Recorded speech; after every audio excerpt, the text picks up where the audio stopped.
días.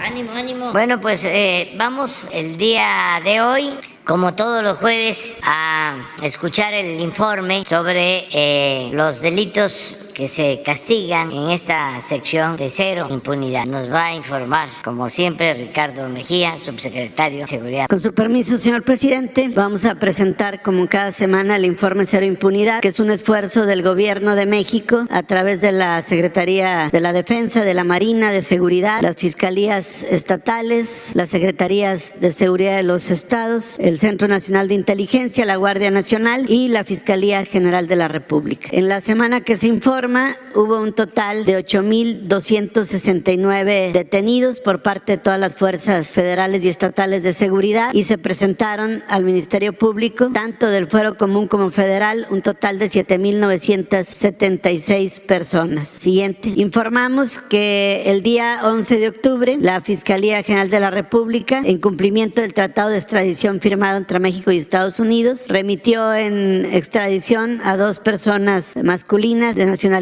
mexicana que fueron requeridos por diferentes cortes. El primero de ellos, Adriel G., que fue extraditado a un tribunal del estado de Arizona por los delitos de violación equiparada y secuestro, y el caso de Miguel F., que fue remitido también a una corte del estado de Arizona, en este caso por los delitos de abuso sexual a menores. Siguiente. Informamos también de la detención el día de ayer de 7 presuntos secuestradores y el rescate de un menor en el municipio de Huehuetoca, en el Estado de México. Esto fue una acción operativa implementada por la Fiscalía General de Justicia del Estado de México, la Secretaría de Seguridad y la Policía Municipal de Huehuetoca. Se estuvo en contacto permanente con el fiscal Cervantes y se logró el rescate con bien de un menor de 9 años, quien había sido secuestrado el día 10 sobre la avenida Benito Juárez, en la colonia centro de ese municipio, mientras se dirigía a la escuela con su madre. Se identificó al vehículo, se hicieron diferentes acciones de inteligencia e investigación y finalmente se logró dar con el paradero del menor y detener a 7 personas quienes eran parte de una célula criminal que mantenía en cautiverio al menor y por el cual exigían la cantidad de 4 millones de pesos. Siguiente. Ya están detenidos 7 personas, una de ellas por identificar todavía, y se aseguraron 3 inmuebles y se van a poner a disposición del juez de control para los efectos conducentes. Y también informar de la detención de un objetivo relevante, el sujeto apodado El Gafe, que es presunto líder regional del cártel Jalisco Nueva Generación en los municipios de Tlajomulco de Zúñiga y El Salto, en aquella entidad. Esta fue una detención realizada por la Secretaría de la Defensa Nacional en estrecha colaboración con la Guardia Nacional, Centro Nacional de Inteligencia y la Fiscalía en materia de delincuencia organizada de la FGR. Se le aseguraron 1,000 pastillas de fentanilo, armas largas, cortas, granadas, cartuchos y vehículos. Lo relevante de esta detención, además de todo, es porque a este sujeto, Carlos Augusto N., alias El Gafe, se le vincula con delitos como homicidio y secuestro, así como la autoría de los hechos ocurridos el pasado 2 de octubre en el centro comercial Landmark en Zapopan, derivado del cual perdió la vida una persona. Se le conoce como uno de los principales generadores de violencia en la zona metropolitana de Guadalajara, coordina células de narcomenudeo, sicarios y halcones y el reclutamiento de nuevos integrantes de células operativas en diferentes estados. Ya fueron puestos a disposición de la Fiscalía Especializada en Materia de Delincuencia Organizada. También referir que este individuo participó en los hechos del pasado mes de agosto en Ixtlahuacán del Río, en Jalisco,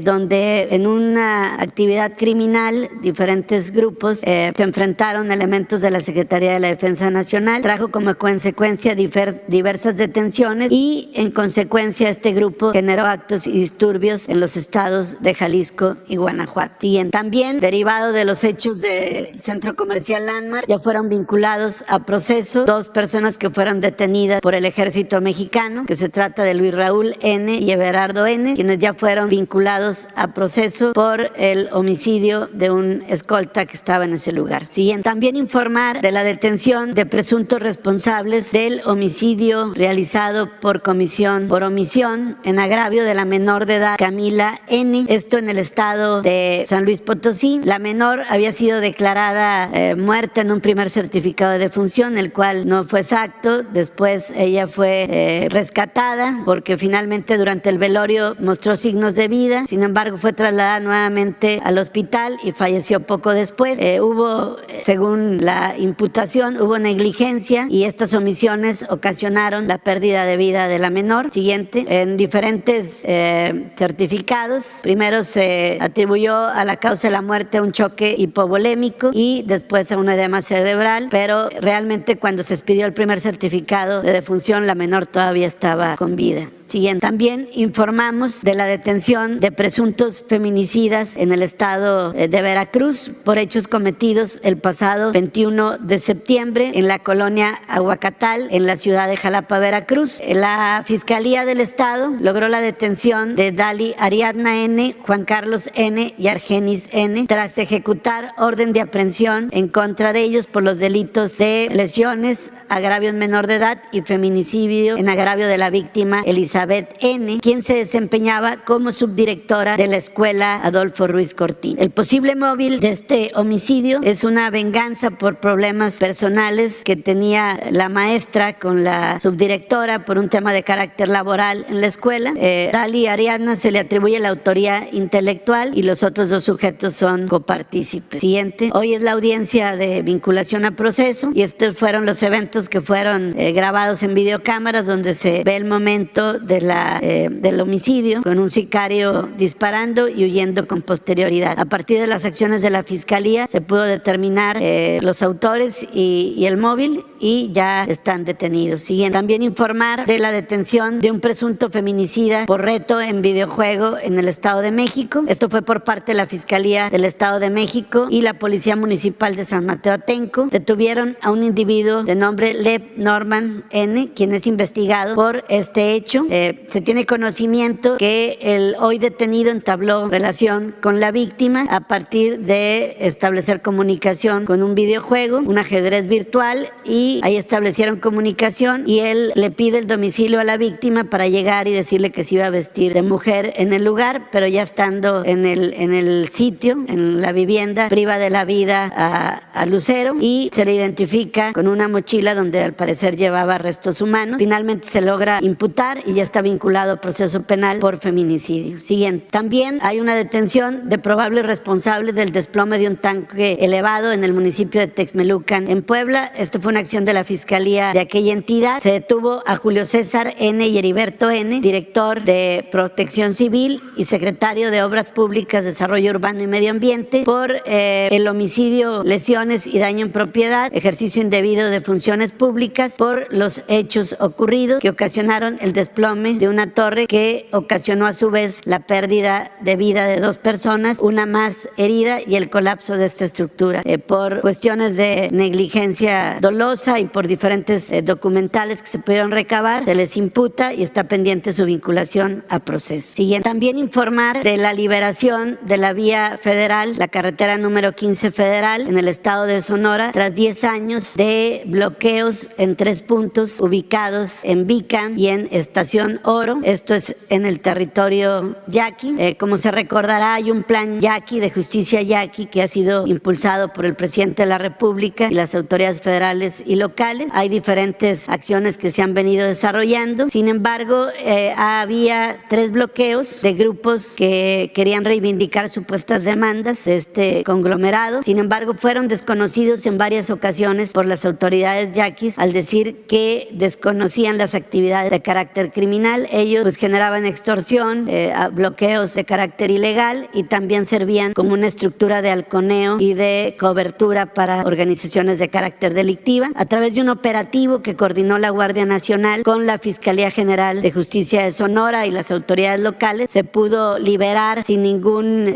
problema, ningún hecho que lamentar, con todo cuidado a los derechos humanos. Siguiente. Y con motivo de estas acciones, donde participó a su vez también la CAPUFE y otras instancias, se detuvo en flagrancia a 24 personas que realizaban estas actividades, que también tuvieron que ver con robo de vehículos e incluso con desapariciones. Ya están detenidos y puestos a disposición de las autoridades y la carretera federal 15 está totalmente liberada. Siguiente, también informar que en estos días, del 4 al 10 de octubre, la Sedena y Guardia Nacional en diferentes operaciones detuvieron a 24 personas, aseguraron armas, equipo balístico y drogas, destacando el caso de Jiquipilas, Chiapas, donde detuvieron a 13 personas, quienes a su vez habían perpetrado una agresión a personal militar el pasado 9 de octubre. Hubo un despliegue muy eficaz y se pudo asegurar armas largas, cartuchos, cargadores, equipo táctico y también a 13 personas. Los detenidos presuntamente pertenecen al grupo delictivo de los Valdovinos, afín al Cártel del Pacífico. Se detuvo junto con 14 armas largas. Y en otros lugares del país hubo diferentes detenciones. Tula de Allende, Hidalgo, 2 personas detenidas también por actividades ilícitas. En Nuevo Laredo,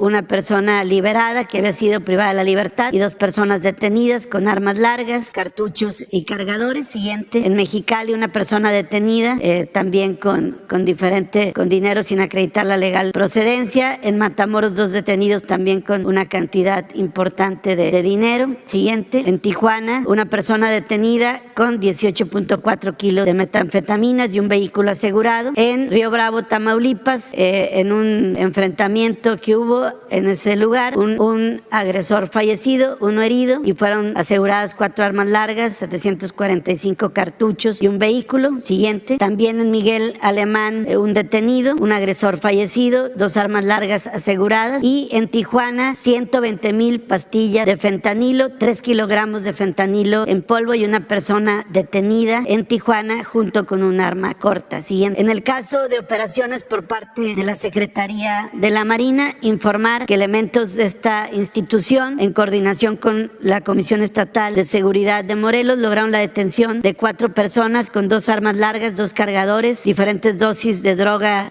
marihuana y metanfetamina. Esto fue una operación coordinada en el municipio de Cuautla, Morelos. Siguiente, informar como vinculaciones relevantes, es decir, el seguimiento que hay después de las detenciones, las puestas a disposición al Ministerio Público y luego a los jueces de control. Ahí ya hay vinculaciones a proceso relevante, como en el caso de Puebla, que se logró la vinculación a proceso de César Augusto N. por el delito de secuestro agravado en agravio de Sandra Elizabeth N. por hechos ocurridos en abril de este año en el municipio de Amozoc, en la Junta Auxiliar de San Salvador, Chachapa. Él, junto con otros, siguiente, ya fueron detenidos y vinculados a procesos, son parte de una célula delictiva dedicada al delito de secuestro. Siguiente, también informar como sentencias relevantes que en el estado de Quintana Roo fue condenada por violación, pornografía infantil y corrupción a menores, Erika S., y condenada a 41 años de prisión en un procedimiento abreviado. Ella fue detenida el día 22 de septiembre. Ella obligaba a realizar actividades de índole sexual y registraba a las víctimas menores utilizando fotografías y videos, y tras denuncia anónima, la Fiscalía Especializada en Delitos contra la Libertad Sexual pudo lograr un orden de cateo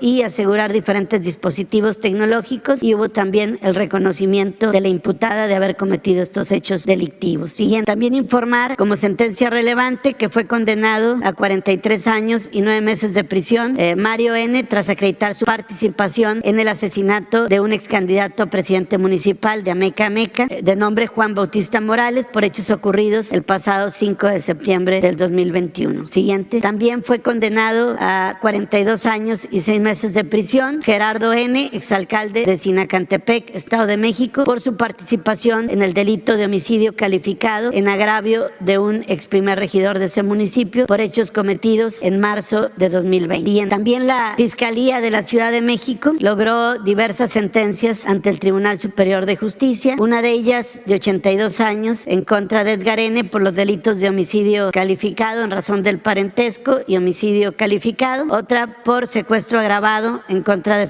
Fernando Román N., otra más por privación ilegal de la libertad en su modalidad de secuestro express, 50 años de prisión, y otra más también por homicidio calificado y tentativa de homicidio por 46 años en contra de Luis Fernando N. Siguiente, queremos informar también esta situación, también un caso de imputación impunidad que se genera a partir de una dilación en la actuación de una juez, esto en el estado de Guerrero. Como recordarán ustedes, hace unos días en el municipio de San Miguel Totolapan hubo un evento delictivo donde fueron privados de la vida el alcalde Conrado Mendoza, su padre de ese municipio y 18 víctimas más, esto en San Miguel Totolapan, que ya se sigue realizando las investigaciones por parte de la Fiscalía Local con apoyo de las instancias federales. Aquí es importante señalar como antecedentes que el pasado 26 de julio, con acciones de inteligencia y acciones de investigación criminal realizados por la Fiscalía del Estado de Guerrero, se pudo determinar 5 posibles inmuebles donde el grupo criminal de la familia michoacana desarrollaba actividades presuntamente delictivas, entre ellas la privación ilegal de la libertad de personas. Se solicitó el cateo a 5 inmuebles, entre ellos un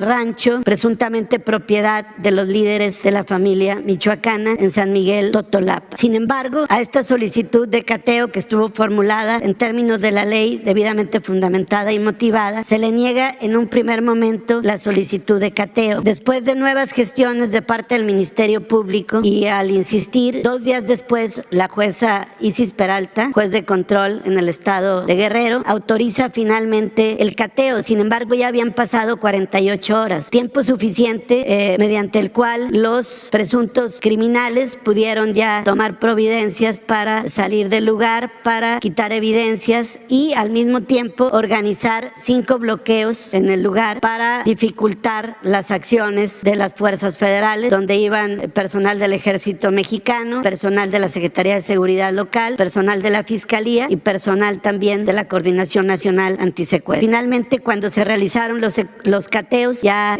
fueron inoportunos y ya los criminales presuntos ya no habían dejado ninguna evidencia. Tiempo después viene el homicidio que se quiso simular que fue un presunto accidente de Nazario N., director de Desarrollo Rural en San Miguel Totolapan, y con posterioridad, el día 5, hubo el evento de todos conocidos en San Miguel Totolapan. Esto es importante porque la oportunidad en algunas acciones de carácter persecutorio es determinante para los buenos resultados. No actuar a tiempo puede finalmente abonar a que con posterioridad se desaten otro tipo de eventos. Siguiente. También informar que en el periodo del 7 al 12 de octubre hubo 24 personas detenidas por el delito de feminicidio, 3 de las cuales ya son sentenciadas, 2 en el Estado de México, 4 en el Estado de Chihuahua, 1 en Chiapas, 2 en Puebla, 3 en Veracruz, siguiente, otro más en Veracruz, 5 en la Ciudad de México, 1 en Baja California, 3 en Jalisco y 2 en Michoacán. Y en el caso de seguimiento semanal que hay en el tema de los periodistas, continúa las investigaciones por parte del Ministerio Público y continúan los procesos penales correspondientes. ¿Sería cuánto?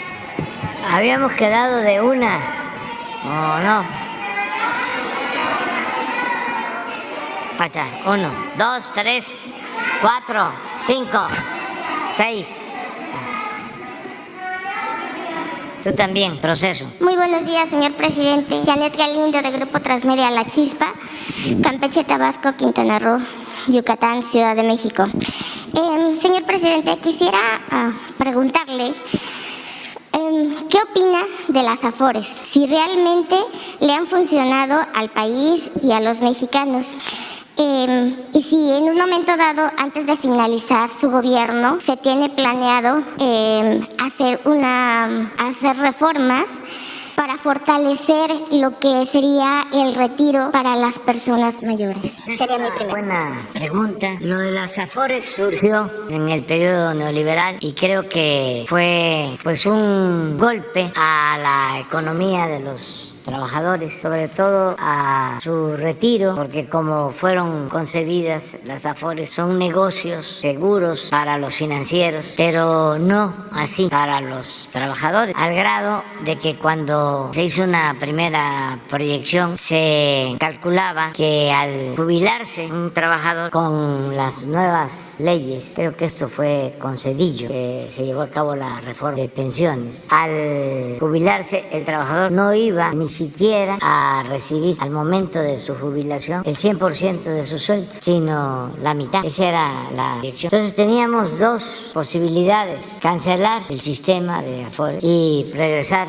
al sistema anterior de manejo por parte del Estado de las pensiones, o hacer algunos cambios para que cuando menos el trabajador recibiera al momento de su retiro su salario. Optamos por lo segundo. Nos ayudó en este caso la Confederación o el Consejo Coordinador Empresarial para que se aumentaran las cuotas, pensando en que el trabajador recibiera más, y nosotros hicimos una reforma para reducir el cobro por la intermediación de las Afores, porque además por el manejo del dinero se cobraba mucho más que en otros países. Cobro de administración, comisión, ese es el cobro de entonces hicimos una modificación a la ley y se redujo la comisión. Entonces con eso y con el aumento en las cuotas por parte de los empresarios se llegó a la conclusión de que iban a mejorar los trabajadores. De todas formas, vamos a hacer una revisión sobre eso para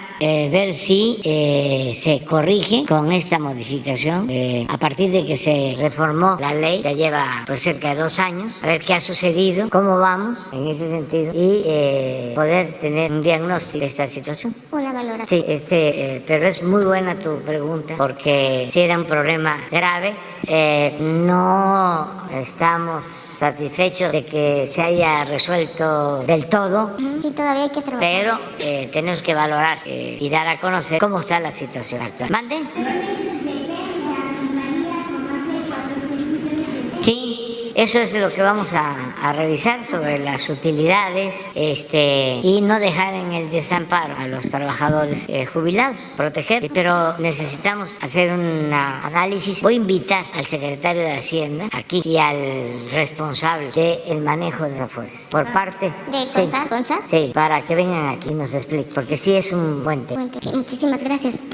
Y bueno, tomando en cuenta la Ciudad de México ha destacado por la electromovilidad, gran impulso que le ha dado la doctora Sheinbaum, pero no sé si en algún momento dado usted ha pensado o tiene planeado realizar alguna gira por lo que es el cablebús, por el trolebús elevado, y así como ha realizado giras en los estados, si en algún momento dado aquí en la Ciudad de México lo ha pensado, o si lo invitaron a ver el trofeo que va a estar expuesto, el trofeo de la FIFA, que va a estar expuesto el 16-17 de octubre en la alcaldía Iztapalapa. Sí, me han invitado, pero estoy recorriendo el país y siento que las cosas marchan muy bien aquí en la ciudad. Por ejemplo, ya se tienen operando todos los bancos del bienestar en la Ciudad de México. Ya los adultos mayores pueden ir a los bancos del bienestar de la ciudad y cobrar sus pensiones. Creo que faltaba uno, ya está toda la red. Pero esto no es así en Chiapas, que nos falta pues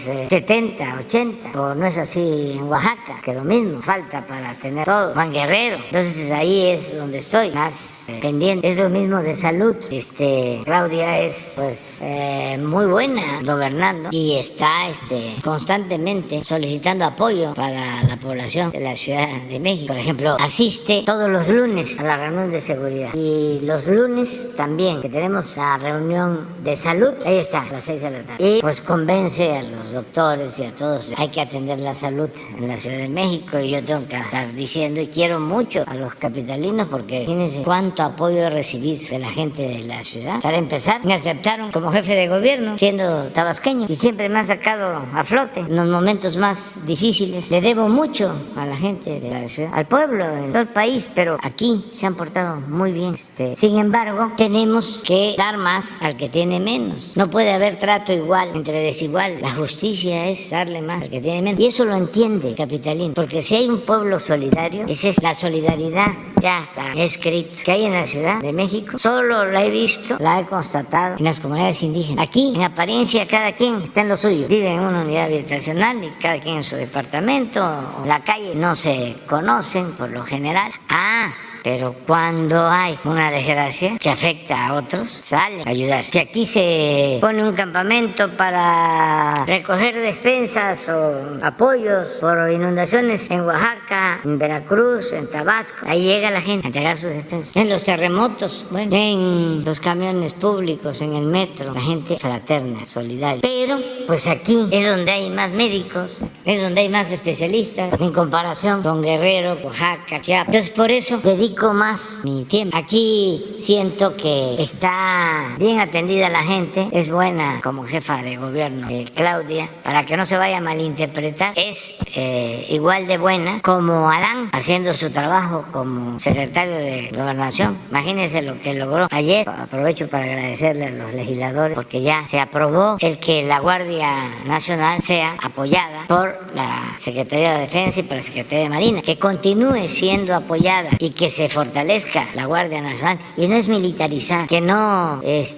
quieran los autoritarios ahora pasar como defensores de derechos humanos. ¿Qué hicieron los conservadores con el ejército? Utilizarlo para reprimir sin fundamento constitucional, de manera ilegal. Usaban al ejército, a la marina para labores de seguridad pública y además sin respeto a los derechos humanos. Son unos reverendos hipócritas. Y ahora que se hace una reforma constitucional y que se pone el acento en la defensa de los derechos humanos, ahora se rasgan las vestiduras. Entonces Adán, como secretario de Gobernación, pues va informando de por qué es importante esta reforma y sí se tiene que apoyar a los gobiernos estatales, municipales, para que sus policías garanticen la seguridad pública. Pero hay casos, ayer por ejemplo, hoy me informaron, nada más que no le dio tiempo a Ricardo, creo que lo vas a dar a conocer el próximo jueves, pero encontramos de que el robo de unos trailers con mercancías en los límites de Veracruz con Puebla, esto incluso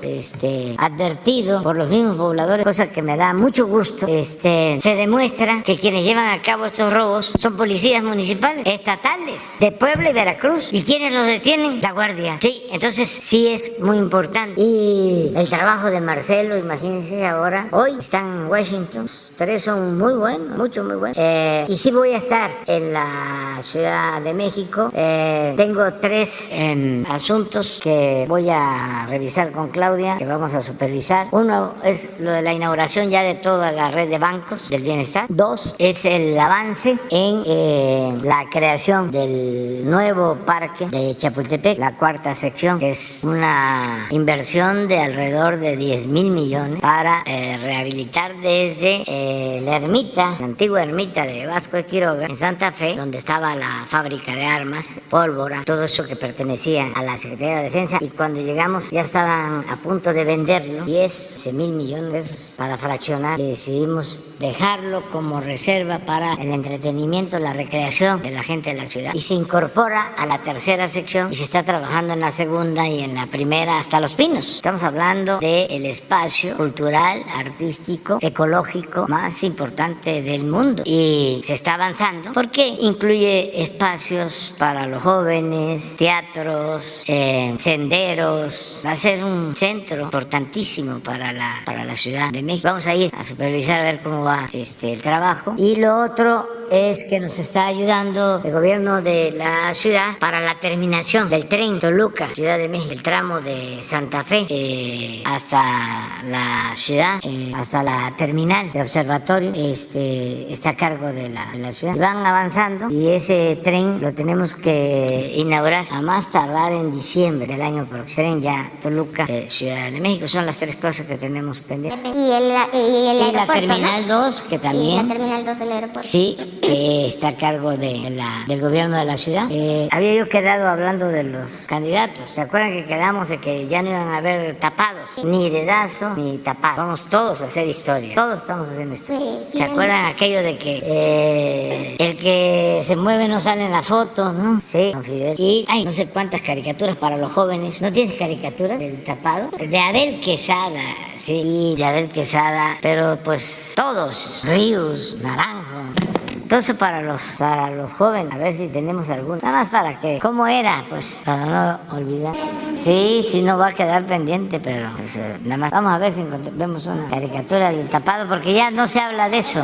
No se habla. Ya se les olvidó a los medios. Bueno, no a todos. No a todos. ¿Sí? Ahí está. ¿Es Quesada? Pues vamos a dar a conocer, porque son los que han expresado que quieren o han aparecido en encuestas o los han propuesto, para que vean cuántos hay del bloque conservador. Dije que eran 38, pero salieron 42. A ver, de una vez vamos a destapar. Agustín Cárcel, él es el que fue secretario de Hacienda y del Banco de México, sí. Creo que está ahora en el Fondo Monetario Internacional. Tiene mucho apoyo de los financieros mexicanos. Alejandro Moreno es presidente de Beatriz Paredes, pero ella ya manifestó que quiere. También ella es senadora y fue gobernadora de Tlaxcala. Carlos Loret de Mola, no, pues Carlos Medina Plasencia, que fue gobernador de Guanajuato. Claudio X González. Pues eso es lo que algunos de ustedes dieron información. Tómenla. Es lo que aparece de dominio público. Chumel Torres, Damián Cepeda, es el del PAN. Senador Dante Delgado, pues, Demetrio Sodi, Denise Dres, Diego Fernández de Ceballos, Emilio Álvarez Casa, Enrique Alfaro, Enrique de la Madrid, Fernando Canales Clarión, Gabriel Cuadra, Alberto Lozano, es Frena, Gustavo de Hoyos, ese es el de la Coparmex, ¿no? Que fue a acusarme con el rey, Gustavo Madero, senador, y Alfonso Guajardo, secretario de Economía del licenciado Peña, José Ángel Gurría, el ángel de la dependencia, es que él fue secretario de Hacienda, creo, y de Relaciones Exteriores, y dijo que el neoliberalismo iba a durar, creo que 20 o 30 años, ¿no? Latino, y por eso le llamaban el ángel de la dependencia. Estuvo también recientemente en la organización que es de comercio, ¿no? De desarrollo económico, OCDE. Juan Carlos Romero fue gobernador de Guanajuato. Kenia López Rabadán, ¿quién es? Senador Lili Tellez. Lorenzo Córdoba, pero ese es del INE, ese no puede.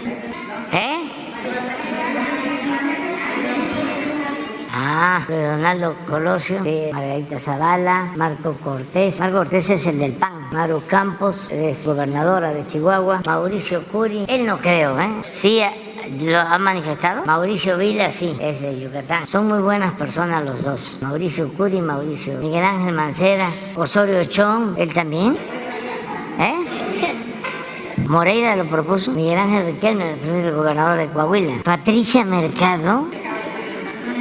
Sí, pues puede ser porque ella les ayudó en el 2006 cuando el fraude. Ustedes saben que para quitarnos votos de mujeres feministas la impulsaron a ella y sacó como 1 millón de votos y la diferencia formal, entre comillas, fueron 240,000 votos por los que supuestamente ganó Calderón y ella se llevó como 1 millón. Pedro Ferriz ya fue candidato, ¿no? ¿Quiere?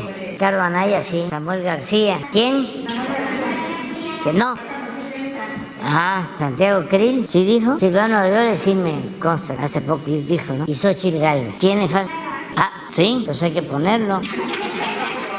Sí, pero todavía no se sabe si es culpable o no, o sea, es presunto. 43, entonces, pues así está. Hay bastante, se tienen que poner de acuerdo. Muy bien, vamos a seguir. Señor presidente, Ya cumplimos ya nosotros. Nada más agrega a cabeza de vaca. Con respecto... El dedazo, pues ahí falta, ¿quiénes van a dar el dedazo? Sí, pues tienen que ser los machuchones, los de mero arriba. Claudio es uno que representa también, ¿no?, a los de arriba. Me consta de que él participó cuando el fraude del 2006, y sobre todo su papá, con todo respeto. Pero una vez fui a un evento siendo candidato en el 2006 a Valle de Bravo, organizado por Televisa, y estaban todos los empresarios y invitaron a los candidatos y a mí me tocó un día y fui de los más defensores de la venta que habían hecho de Banamex sin pagar impuestos, no, pero también Claudio defendiéndolo y en contra mía, bueno, en contra de nosotros desde entonces, 2006, y Roberto Hernández pues también. Me alegaban de que era un asunto legal y yo les estaba de que sí, pero que no era moral. moral. ¿Cómo hacer una operación de 12,000 millones de dólares y no pagar un centavo de impuestos? Y luego, pues ya se demuestra porque se sabe que él había impulsado a el que fue secretario de Hacienda, Fox, Gil Díaz, que había trabajado con él. Bueno, Gil había estado de subsecretario de Hacienda de Salinas y luego trabajó con Roberto Hernández y luego Roberto Hernández se lo recomienda a Fox como secretario de Hacienda y luego cuando Roberto Hernández vende junto con otros socios Banamex, el secretario de Hacienda, que era Gil Díaz, pues no se apura en cobrarle impuestos por la operación. Pero no solo eso, cuando triunfa Fox se va de descanso a Isla de Pájaros, en una reserva ecológica que tiene Roberto Hernández. Desde luego una residencia con pista para aviones. Y después que regresa, resulta que la casa de campaña de transición en Las Lomas es una casa de Roberto Hernández. Y ahí despacha Vicente Fox. Fíjense las vueltas que da la vida. Ahora esa casa es de la Presidencia de la República y esa casa se va a rifar el 20 de noviembre. Está interesante, ¿no? Porque es una casa, pues, con historia y muy elegantiosa y se va a rifar el 20 de noviembre. Entonces no hay que dejar de comprar los cachitos, porque se puede tener suerte. Entonces es parte de la historia. Pero ¿por qué hablábamos de esto? Por lo del dedazo. El dedazo. Ah, ¿de quiénes van a...? Sí, tiene que ser porque ahí, ese es un grupo que mandaba, impulsaron a Fox y luego impulsaron a Calderón, incluso antes impulsaban a los del PRI. Yo escribí un libro que se llama Fobaproa, Expediente Abierto, y ahí aparece una cooperación, un cheque de Roberto Hernández al candidato de entonces del PRI a la presidencia. O sea, aportaban y apoyaban. Por eso también le tengo yo un reconocimiento, porque yo no oculto las cosas, siempre digo lo que pienso, al licenciado Peña, porque a diferencia de Fox, que se metió con todo para que yo no ganara, aunque no pudieron evitar que yo ganara, nada más que, como me dijo un campesino en Michoacán, ganaste pero no saliste.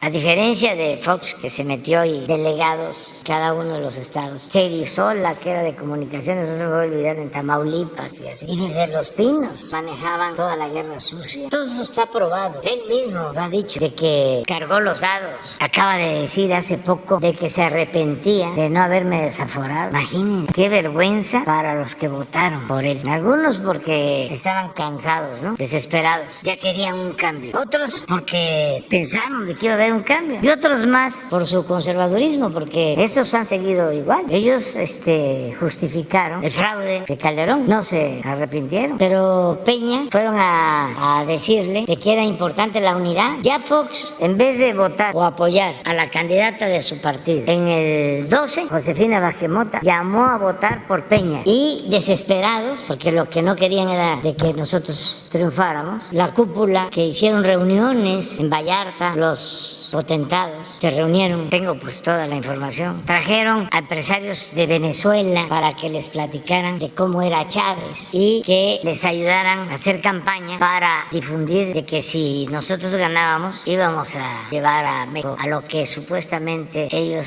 sostenían que era Venezuela. Y se reunieron y fueron con Peña por lo del dedazo y le dijeron ayúdenos que decline por Anaya y nos unimos porque si no va a ganar el peligro para México. Y les dijo Peña que no. Y al poco tiempo, ya en la desesperación, fueron a decirle que ya no iba a ser, ¿cómo se llama? El PAN, Anaya, sino que iba a declinar por MIT, pero que querían su apoyo para meter todo el aparato. Y Peña dijo, no. Y esto que les estoy diciendo ahora, lo dije cuando tomé posición y se lo agradecí a Peña. Porque imagínense un presidente, por muy mediocre que sea, ya lo hemos visto en cambios en la sucesión, si decide hacer daño, lo logra, porque pues tiene el aparato, el presupuesto. Lo que hizo Fox de mandar delegados y jalar a los gobernadores. Por eso no le hicieron nada en esos tiempos a Mario Marín, porque les ayudó en el fraude del 2006 y así muchos otros casos. Entonces es interesante ver ahora quién los va, a todos ellos, a reunir para irlos convenciendo de que la mejor o el mejor va a ser fulano, mengano o perengano. Tienen que intervenir los medios de información, porque si no, cómo los promueven. He visto, por ejemplo, al Reforma promoviendo al hijo del finado Colosio, porque pues todo esto se advierte, ¿no? Pero armonizar no va a ser fácil. Bueno, ya hablamos de eso. Finalmente, señor presidente, hace 2 semanas aproximadamente hicimos una denuncia de chicos estudiantes residentes de medicina en el Hospital General de Acapulco. No sé si recuerda este tema. Pero pues resulta que esta situación que se da en este hospital, y es un hospital del IMSS, resulta que no nada más se queda con los residentes, sino nos buscaron a Grupo Transmedia, buscaron y nos hicieron llegar una serie de documentos y denuncias que son las que traigo aquí, y nos encargaron que por favor se las hiciéramos llegar porque están denunciando casos de despido injustificado, nepotismo, y pues lo que quieren ellos es el apoyo de usted en esta situación, porque no nada más, le digo, son los estudiantes, sino es en general el grupo de médicos que trabaja y que elabora, y esto parece que es una situación en especial del hospital. En cuanto a este tema, pues yo sí quisiera preguntarle a usted sobre cómo observa los avances que ha tenido su administración en la cuestión laboral. Y sería todo. Muchísimas gracias. Pues ¿es del Seguro Social lo que me planteas? Sí. Sí, le vamos a pedir a Zoe. Sí, y de hecho, bueno, mi plan era presentárselos desde el martes, pero no se pudo dar las clases. Sí, me entregas.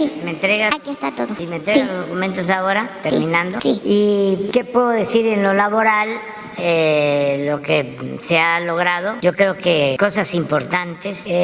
Para empezar, lo del salario. Ha aumentado el salario como nunca y va a seguir aumentando, porque el salario se quedó completamente rezagado durante el periodo neoliberal. Eso también quisieran que se olvidara, pero durante los 36 años de dominio de los gobiernos neoliberales, el salario perdió el 70% de su poder adquisitivo. La política económica iba dirigida a favorecer a una minoría y a dejar en la pobreza, en el desamparo a las mayorías. Y ahí están los datos, cualquiera puede verlo. Los jóvenes que vean cómo se comportó el salario durante el periodo neoliberal y que lo comparen con la inflación de todo el periodo. La UNAM tiene un centro de investigación de las pocas cosas que han quedado en pie en la UNAM en lo que tiene que ver con la ciencia social. Tienen un centro donde hacen una investigación desde hace años sobre la capacidad de compra del salario. Pero lo traducen a pan, a tortilla, a frijol, a huevo, a leche. Y es impresionante cómo se deterioró el salario. Entonces, si me preguntas de qué me siento satisfecho, de que el salario, aún con inflación, desde que estamos a la fecha, con esta inflación de 8.7, ha crecido 63% en términos reales el salario, y va a aumentar más. Y mi ideal, a ver si se puede, porque no es un asunto solo de decreto, es de que yo pueda decir que aumentó el 100% desde que llegué hasta que terminé mi mandato. Ese es un propósito. Ya lo logré en el caso del norte, ahí sí ya es el 100%, porque en el norte lo aumentamos al doble en términos cuantitativos desde el 19, y ha seguido aumentando. El salario mínimo en el norte es pues casi el doble del actual en el resto del país. Entonces, si me preguntas qué, el salario. ¿Qué otra cosa? El reparto de utilidades al trabajador. En el 20 recibieron 100.000 millones de reparto de utilidades. En el 21, 200.000 millones. Y ahora va a aumentar más. Eso no sucedía. Fue de las reformas que llevamos a cabo. Lo que hablábamos de las pensiones también ayudó. Todavía no estoy satisfecho. Vamos a hacer el análisis.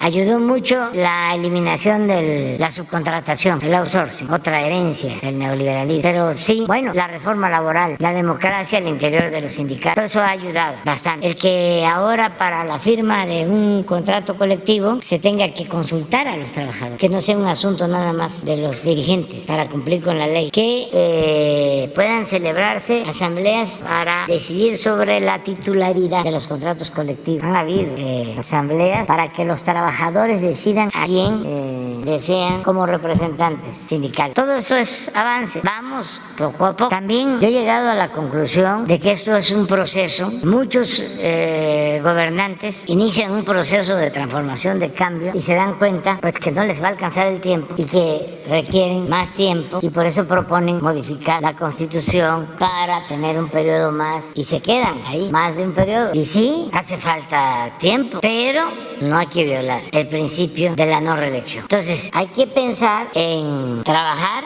mucho, de manera intensa, dejar las bases, medir bien todo aquello que pueda ser irreversible, que ya no puedan los conservadores dar marcha atrás, y lo más esencial de todo, auspiciar un cambio de mentalidad, porque eso es lo que permite de fondo que no haya retrocesos. Entonces yo termino y van a venir otros, y estoy seguro que va a haber continuidad con cambio. En el caso laboral hacen falta muchas cosas todavía, pero pues no se puede todo, hay que priorizar. Yo voy a dejar las bases, en algunos casos bastantes avances, en otros solo los cimientos, el ejemplo, y esto que considero muy mal, el cambio de mentalidad. Parece mentira, pero poníamos ayer el ejemplo de cómo a los mexicanos ya no se les puede manipular. Está complicadísimo. Pueden meter dinero, campaña sucia, calumniar. No funciona. Ayer pusimos un mensaje de la guacamaya diciendo, ¿sí?, al borde de la desesperación. No quieren abrir los ojos. ¿No será que al revés? No quieren cerrar los ojos. Desesperados. No quieren, ¿sí?, ser como antes, que tampoco era así. Pero sí había más margen para la manipulación.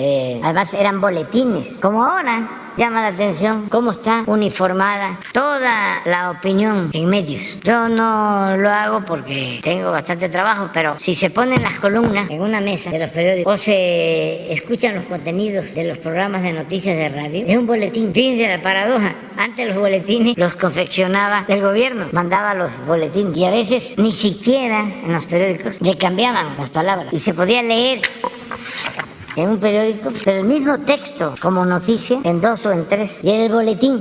Tú haces boletín y te salen así parejos, o sea, no te hacen caso.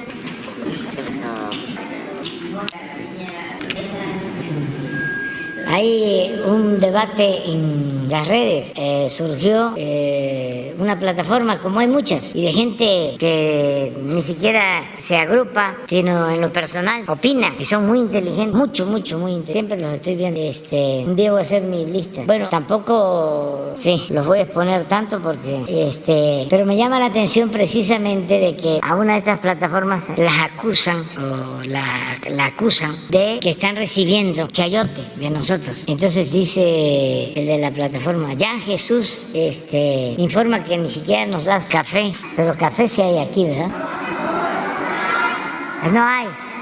No, pues en vez del chayote, el café, cuando menos.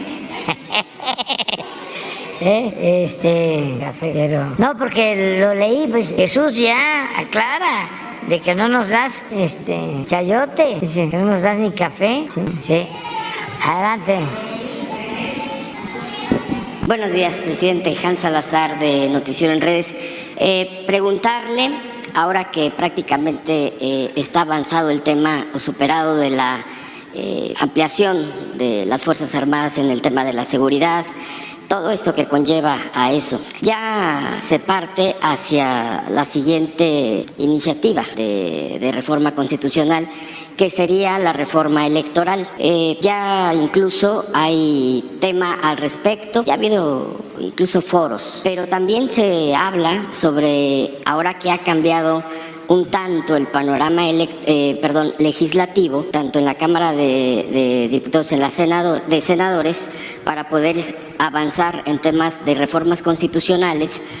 También se rescataría el tema de la reforma eléctrica, sería mi pregunta, y aprovechando este nuevo panorama de la posibilidad de avanzar en reformas constitucionales, solamente se quedaría en esa empuje hacia estas reformas, o habría más, se contemplarían más en otros temas, pues cambiando el panorama legislativo para poder avanzar en la transformación que está impulsando? Sería mi primera y ahorita si me permite otra.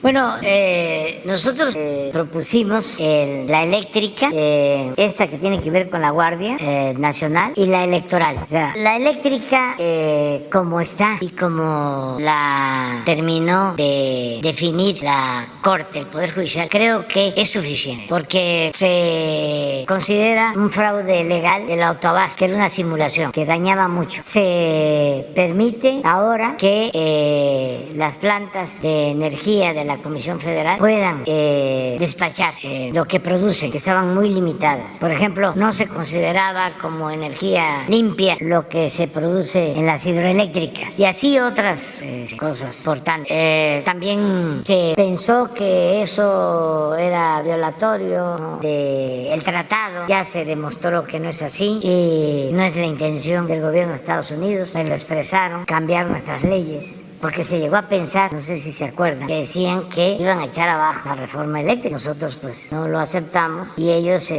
nos mandaron a decir, incluso creo que lo tengo hasta por escrito, de que no tienen la intención de que modifiquemos nuestras leyes. Ahora lo de la Guardia es muy importante. Ojalá y los congresos locales nos ayuden, porque ya se aprobó en el Senado, ya se aprobó en la Cámara de Diputados, pero falta que se aprueben los congresos locales. Con la mitad más uno ya es reforma constitucional. Entonces esto va a ayudar muchísimo para que no termine la Guardia Nacional como acabó la Policía Federal, que se pudrió y se corrompió, y de ahí salieron gentes que ahora incluso están en la cárcel porque se asociaron con la delincuencia organizada. Entonces el que la Guardia Nacional sea una rama de la Secretaría de la Defensa es para que no se desvíe, que sea profesional siempre, que cuente con todo el apoyo de la defensa, de Marina, que se fortalezca más la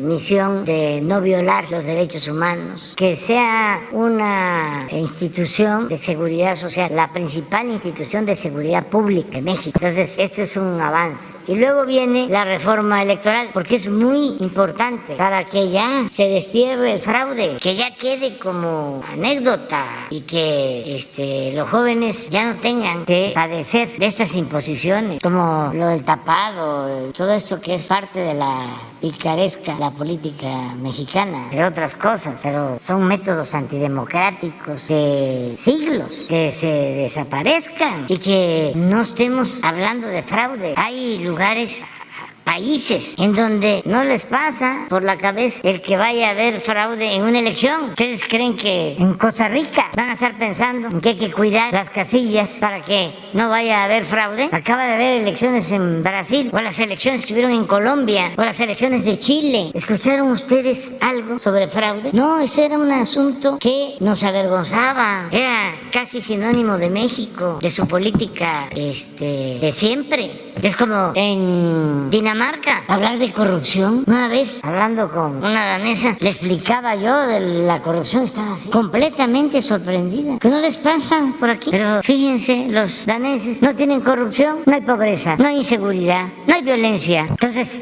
no es poca cosa el que se acabe con los fraudes y que la autoridad electoral sea imparcial, recta, íntegra. Entonces, hace como un año, de repente saca una resolución el Tribunal Electoral en un sentido y luego lo cambia la resolución en otro completamente opuesto. Primero, resuelve que no iban a quitar a unos candidatos y le envían su dictamen al Consejo del INE. El Consejo del INE no le hace caso y el tribunal cambia su criterio y le quita las candidaturas sin ninguna justificación, porque eso no es un asunto legal. O sea, actúan por consigna.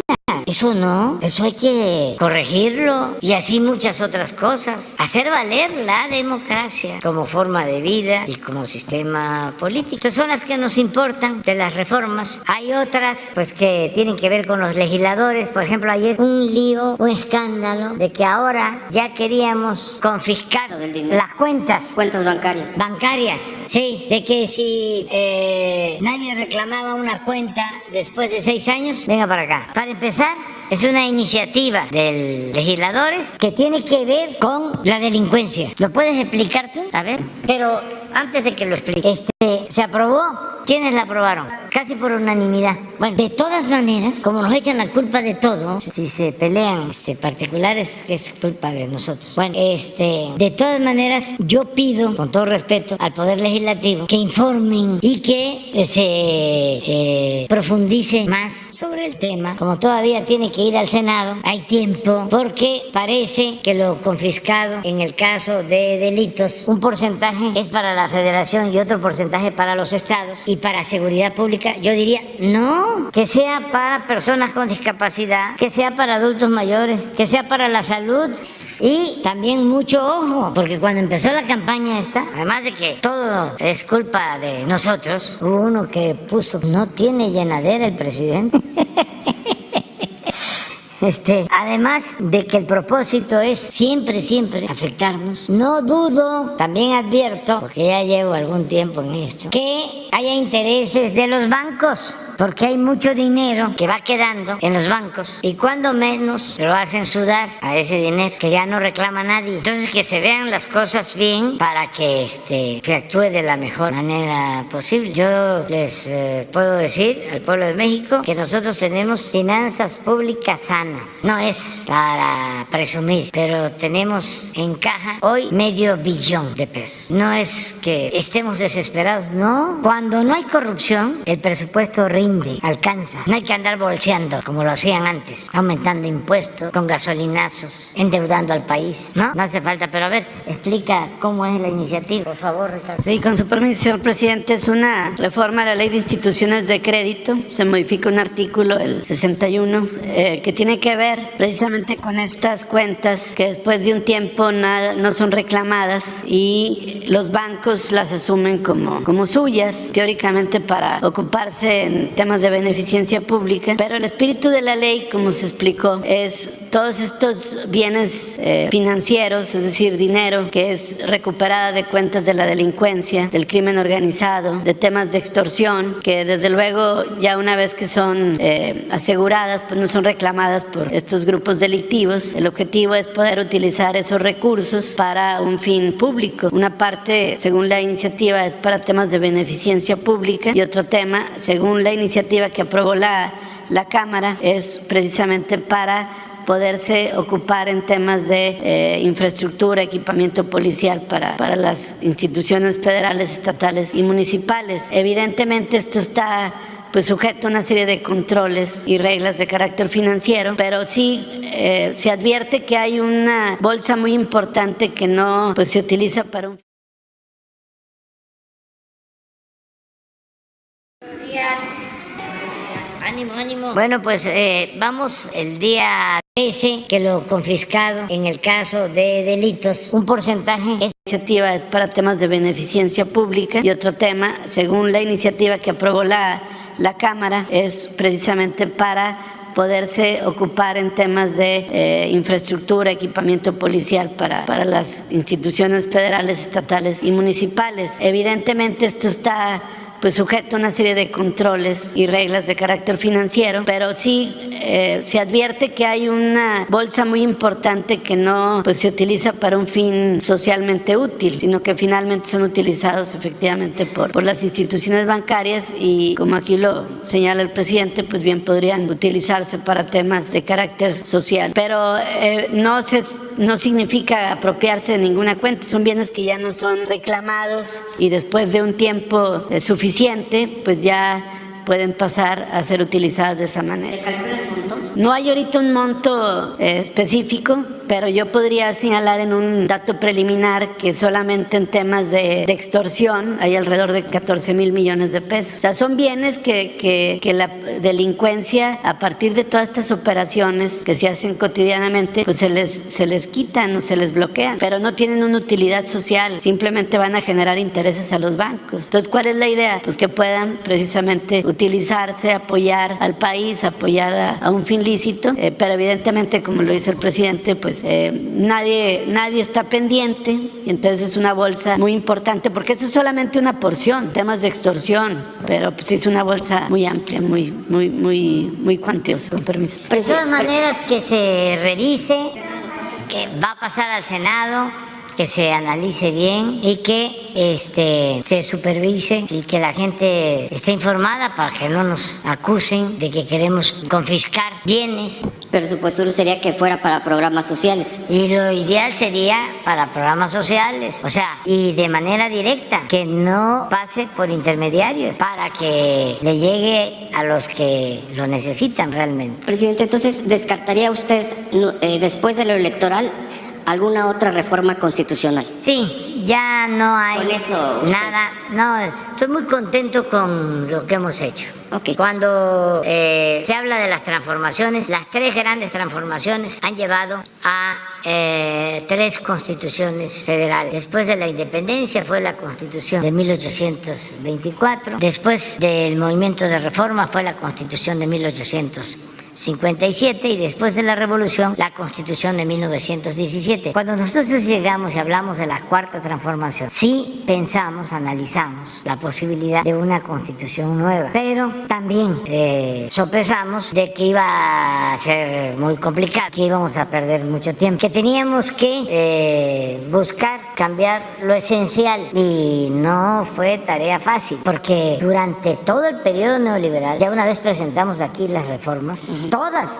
las reformas a la Constitución se hicieron para legalizar el lucro, el robo, el saqueo, y todas en favor de minorías, todas o casi todas en contra del pueblo. Eso está ahí. Estamos hablando de la ley de Afores, estamos hablando de la reforma al artículo 27, estamos hablando de la reforma a la ley minera para entregar los bienes de la minería particulares, la reforma energética, la reforma a la seguridad social, la reforma fiscal, la reforma educativa, que esa sí se pudo echar para atrás. Bueno, decidimos, no hacer una nueva constitución, sino hacer reformas constitucionales de fondo. ¿Y qué se logró? Por ejemplo, de que esté quien esté en el gobierno, ya no van a poder quitar la pensión a los adultos mayores, no van a poder quitar la pensión a personas con discapacidad, no van a poder quitar las becas para estudiantes de familias pobres. Ya se logró de que el presidente no tenga fuero y que pueda ser juzgado por cualquier delito como cualquier otro ciudadano. Ya se logró que la corrupción sea delito grave, que el fraude sea delito grave,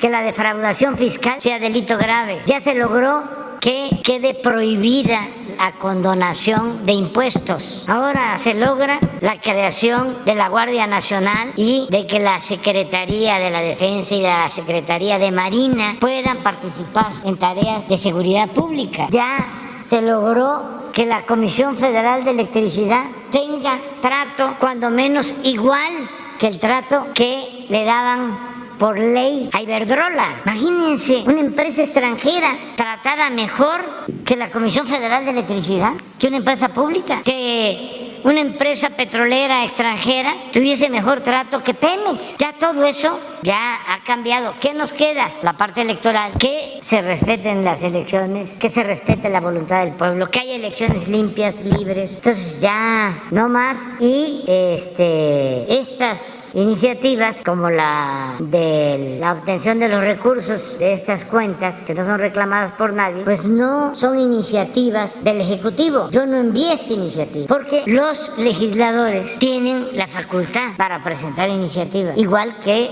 el Ejecutivo. Entonces ellos pueden presentar todos los cambios, las iniciativas de ley, es su facultad. Yo lo único que puedo hacer es como ahora, ¿no? Es decir, ni sabía, porque se trata de un poder autónomo, independiente. ¿Cómo me doy cuenta? Ayer que empiezan a echarme la culpa. Hoy en la mañana tuve que preguntar a ver de qué se trata. Ya me explicaron y ya estamos dando nuestra opinión. Presidente, ya por último, en tema de seguridad, a propósito de la presencia del subsecretario por la sección de Cero Impunidad, en la alcaldía de Tláhuac, con límites con Milpalta, hace unos días hubo aparición de gente armada, incluso mostrando armas y haciendo muestra de su fuerza o de su presencia, pero incluso se fue más allá porque se encontró a un menor asesinado.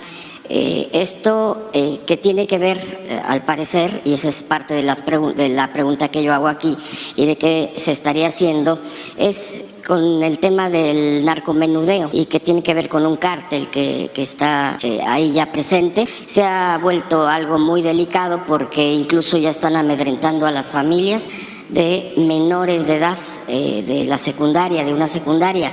Entonces, esto ha alarmado a tal grado que incluso ya papás quieren sacar a los menores de ahí, etcétera. Hay una cosa pues que se ha acrecentado en estos últimos días de manera alarmante.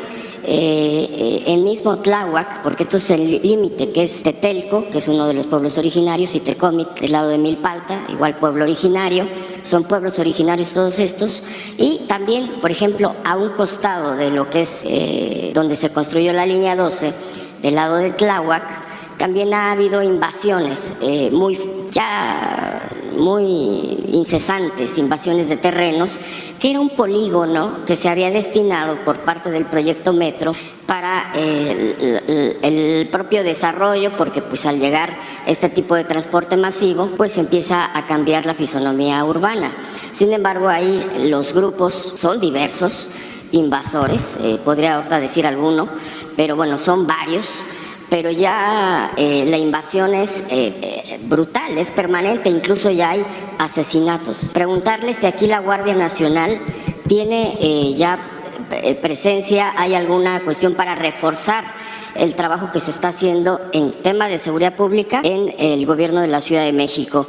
Y también en otro punto rapidísimo, presidente, no sé si ya escuchó, pero el doctor Lamoglia le ha pedido a usted a través de un video, que usted lo ubica muy bien al doctor, ayuda para uno de los periodistas más emblemáticos de nuestro país, que es Gutiérrez Vivo, este locutor que vino no lo digo yo, vino a transformar muchas de las cosas. Usted sabe perfectamente lo que le pasó, incluso usted en algún momento ha dicho que lo iba a llamar si quería regresar, porque en los gobiernos panistas prácticamente lo sacaron, y no solamente él, incluso el propio empresario con quien tenía acuerdo.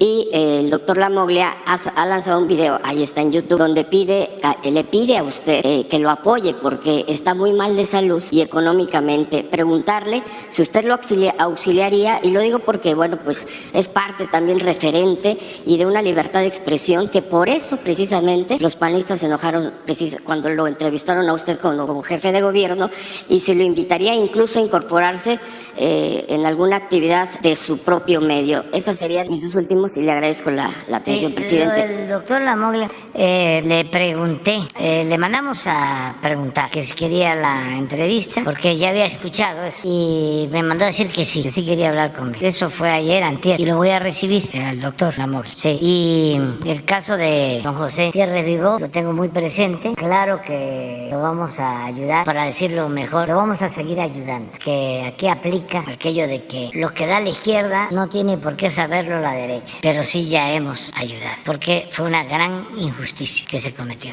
con el acto de represión, de violación de sus derechos, sobre todo de la libertad de expresión y de manifestación de las ideas. Entonces sí voy a hablar con él. Acerca de lo de Tláhuac, vamos a seguir apoyando al gobierno de la ciudad. Yo quiero comentarles algo sobre Tláhuac y sobre la ciudad. Conozco pues muy bien Tláhuac, se descompuso en los últimos tiempos, no era así, y ya se están haciendo cosas buenas para garantizar la paz, la tranquilidad, para que no sigan operando estas bandas, porque surge una, se les castiga, van a la cárcel dirigentes y aparecen otros. Pero me gustaría un día invitar aquí, o vamos a hacer una evaluación sobre seguridad como la hacemos en los estados, pero vamos a hacer aquí de lo que se ha hecho en materia de seguridad en la Ciudad de México, porque es un ejemplo. Los resultados son muy buenos. Esta es una de las ciudades más seguras del mundo, la Ciudad de México, pero se puede probar. Entonces sí me gustaría que, así como cada mes nosotros informamos de cómo va la situación de seguridad en el país, que no cada mes, sino en una ocasión que venga Claudia con su equipo, la invitamos, desde luego de manera respetuosa, que son autoridades autónomas, soberanas, para que se conozca lo que se ha logrado en la ciudad, porque como no hay información suficiente y hay mucha manipulación. ¿Saben dónde hay más manipulación de todo el país? En la Ciudad de México. Es increíble. O sea, los medios de información de la Ciudad de México, que no son son, dicho sea de paso, y afortunadamente nacionales, son los que más manipulan. Entonces aquí es donde han logrado, no mucho, porque la gente en todos lados y aquí está muy despierta, pero es un bombardeo día y noche, hasta dañan. Es para demandarlo. Yo no acostumbro a hacer eso, pues, pero hagan la prueba. Si van en el carro, pongan un noticiero y es ataques. Ahí está lloviendo uno de MBS, señor Cárdenas, ¿está ahí? Uy, ¿cómo? Sí, qué barbaridad sobre la manipulación de una información de una compañera periodista, algo así, no, una que viene a veces aquí. Sí, pero él es, ¿no? Sí, y unos desplantes así parados. Sí, pero lo vi en MBS enojadísimo. Entonces, pero lo vi por la red, ¿no? Pero sí me han dicho, tengo, no espías, pero sí informantes, de que se le va cambiando y es lo mismo. O sea, es igual en todas las radios y en los periódicos ya ni hablar. Ya hemos dicho que en la Reforma no hay un solo articulista objetivo, profesional. Todos completamente inclinados al conservadurismo, voceros del conservadurismo, todos. Antes ahí estaba Lorenzo Meyer, ya no está. ¿Quién más? No, estuvo, ya tampoco está. René era más o menos, era profesional, era el René. No sé ahora qué esté pasando con él, porque se han cambiado mucho las cosas con la transformación. Pero era como el sucesor de Miguel Ángel Granados Chávez. Ya lo veía yo así, el más parecido a Miguel Ángel. Bueno, Miguel Ángel escribía en la Reforma, ¿sí? Pero ya no. Ya nos vamos, ya. Nuevo León, sí, ya, va, ya. Lo recibe Claudia. Le voy a pedir yo a Claudia. Sí, sí, no, eso sí, estamos trabajando de manera coordinada y quiero además invitar a Claudia, ya lo dije, para que les explique y que nos explique a todos por esto de la manipulación que hay, de cuánto se ha avanzado en materia de seguridad. Por eso han llegado miles de extranjeros a vivir a la Ciudad de México. Unos lo ven muy bien, otros dicen que vienen a encarecer las cosas. Pues, ¿cuál es mi opinión? Yo lo veo bien, son bienvenidos, ¿sí? Y nunca hay que estar en contra de los extranjeros. Nunca tener una postura en contra del migrante, del que quiere vivir en cualquier lugar. Hay que buscar siempre un mundo sin fronteras. Y estoy queriéndome acordar, sí, ya, es un pasaje bíblico sobre forastero. No trates mal nunca al forastero. Y son bienvenidos todos. Okay. Guadalupe Herrera Rábago, del periódico La Última Palabra, de Cadereyta, Nuevo León, y Juárez, Nuevo León. Señor presidente, dos asuntos en una misma exposición. Primero, el gobernador del estado de Nuevo León vive como una realidad alterna. No entiende que no entiende. Él está planteando algunas cosas y algunos silogismos que tienen desconcertada a gran parte de la población.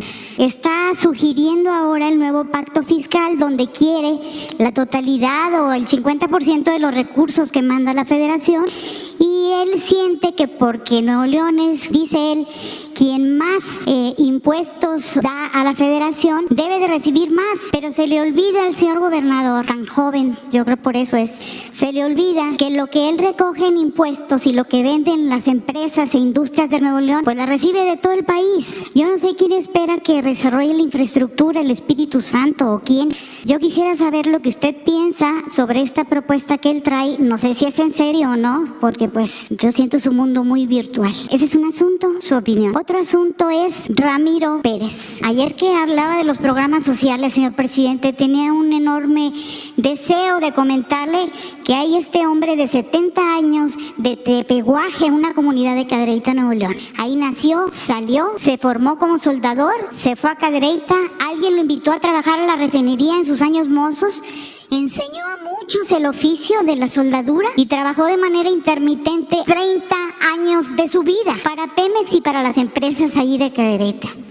He estado con él, señor presidente, porque él, después de que ya no lo contrató Pemex, después de los 60 y tantos años, ya no lo contrata Pemex, le da cáncer de próstata. Le da cáncer, su familia se mueve, se encuentra en Los Ángeles, lo operan en el hospital universitario y lo condenan a usar una sonda urinaria y bolsas de colostomía. Así iban las cosas y viniendo de consulta en el 2016 lo atropella un ebrio que hasta la fecha nadie sabe de él. Don Ramiro Pérez, cuando yo hablé con él y me explica su caso, me dice, oiga, pero gracias a lo que me manda el presidente, me dice, puedo comprar las bolsas de colostomía. Gracias a lo que él me manda. Los frijoles y las tortillas me las arriman mis hijos, pero tengo la esperanza de hablar con él. Él le mandó una carta la semana pasada. Aquí tengo la esperanza de hablar con él a ver si por lo menos me da el servicio médico, porque con lo que me manda el presidente, dice él, con lo que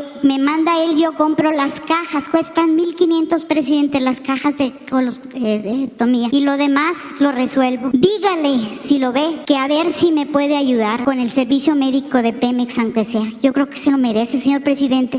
Yo no le digo que lo jubilen porque no está activo, pero por lo menos o que lo liquiden o que lo ayuden. No es el único caso. En toda la República, pues hay también maestros y los electricistas y todos a los que, perdóname la expresión, les desgraciaron la vida, porque no los consideraron en la normatividad. Él está fuera de ahí. Espero en Dios que nos alcance el tiempo para que no se nos vaya porque ha estado muy grave. Es cuanto, señor presidente. Ya dile a don Ramiro. Es más, ahora lo vemos. Voy a darle instrucción. Voy a instruir al director de Pemex, ¿sí? Para que le den toda la atención médica, ¿sí? Bueno, acerca de lo otro, es una visión, ¿no?, que se tiene.